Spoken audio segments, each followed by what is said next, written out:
All right, so today we're going to be learning about 7-1, which is combining like terms to solve equations. So starting with number 1, we might look at this and say, this looks familiar, I know how to combine like terms. The only thing that's different here is we're going to be solving for x rather than just combining the like terms. We have fractions here, so I'm going to evaluate my fractions. 4 3/4, I could easily turn into a decimal, but 1/3 is a repeating decimal, so because of that, I need to work with the fractions. So starting with this fraction here, I'm going to turn it into an improper fraction. So 4 times 4 is 16. 16 plus 3 is 19 fourths. So I write 19 fourths x plus 1/3 x equals 122.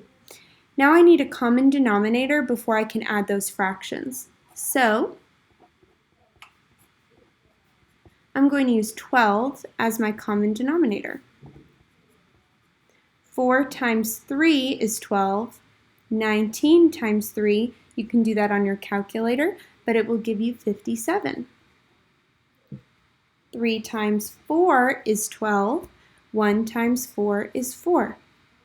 Now that I have common denominators, I can go ahead and add my numerators. So 57 plus 4 gives me 61 over 12x equals 122.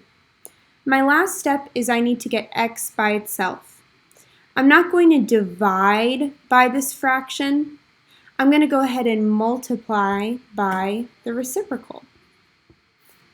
When I multiply by the reciprocal, on the left side here, my numbers cancel, and that leaves me with just x. On the right side, I'm going to put a 1 underneath my 122, and I'm going to simplify diagonally first. I'm going to check on my calculator. 122 divided by the 61. I get 2. So that tells me 61 goes into 61 one time, and it goes into 122 two times. 2 times 12 is 24. 1 times 1 is 1, so I'm going to leave it as x equals 24. And we're done with the first one. Moving on to number 2. Amy sold her TV for 15% less than she paid for it. She sold it for $425. What was the original cost of the TV? So what do I know? I know that this price that she sold the TV for is 15% less than the original price, right? My original will be more than the $425. So how do I figure this out?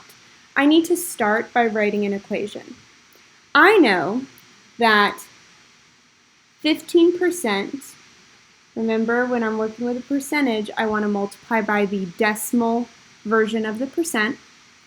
15% of the original price plus what she sold it for, the $425, is going to equal the original price. What's different about this equation here is we typically don't have a variable on the left and right side. So what we need to do is we need to combine these. We can think of this variable as having a 1 as the coefficient.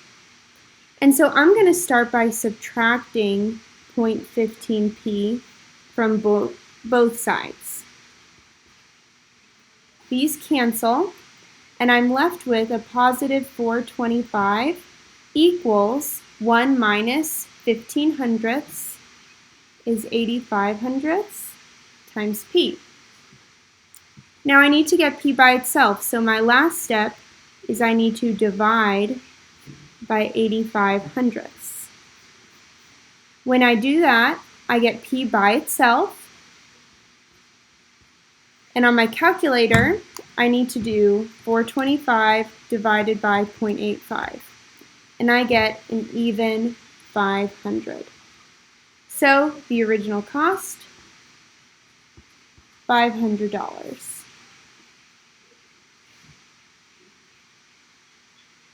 All right, moving on to number 3.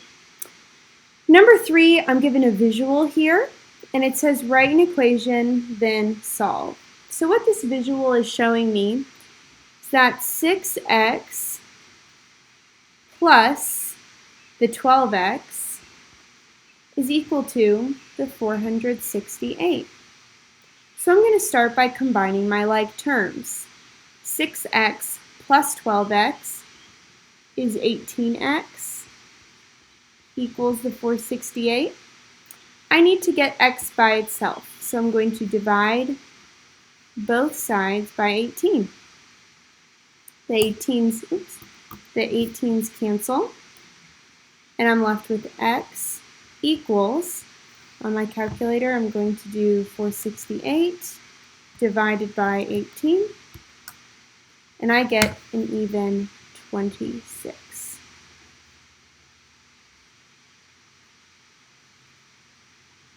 And that's my answer. All right, moving on to number 4 here. Number 4 is honestly nice and easy because I have decimals, I have one variable, they're both on the same side. So what I need to do here is 7 8/10 minus 5 3/10. On my calculator, 7.8 minus 5.3, I get 2.5. So 2.5w equals negative 10. I want to get the w by itself. So I'm going to divide by 2 5/10 on both sides. The 2 5/10 cancel. So I'm left with w equals, well, 10 divided by 2.5 is 4. But I know a negative divided by a positive is a negative. So w is equal to negative 4.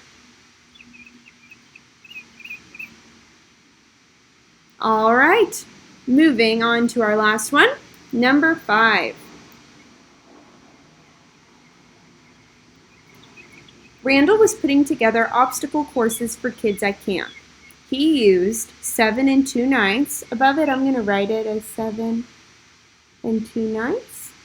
Same difference, it's really your call. 7 2/9 feet of rope to make each spider web.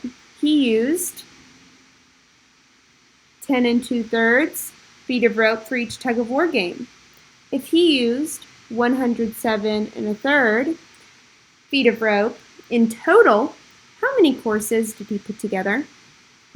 So my initial thought is I'm going to take my total and divide.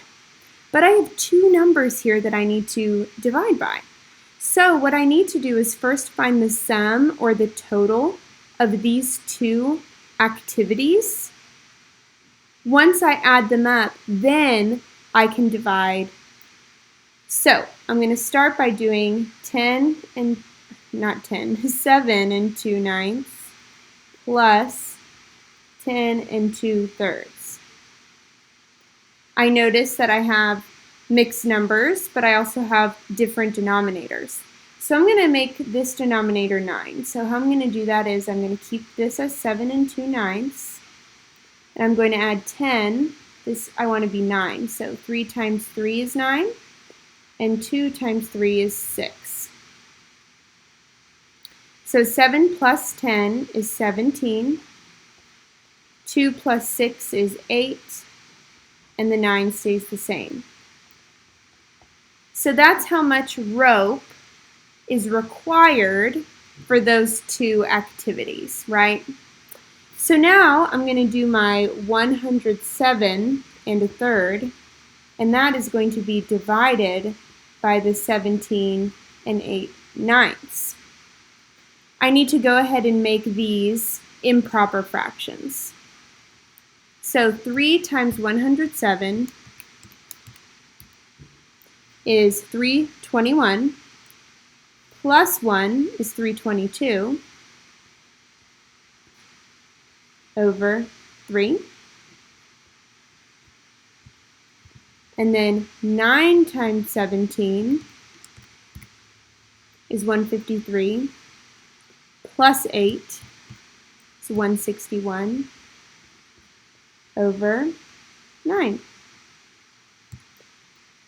Now when I'm dividing, I don't need a common denominator, but what I do need to do is keep, change, flip, or multiply by the reciprocal.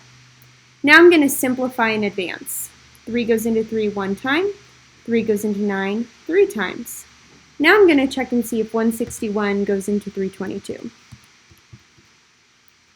322 divided by 161 is a perfect 2. So 1, 2. 2 times 3 is 6 over 1. So I know the question was, how many total courses did he put together? So since these two, the spider web and the tug of war, would be on one course, they're combined. So that's 6 total courses.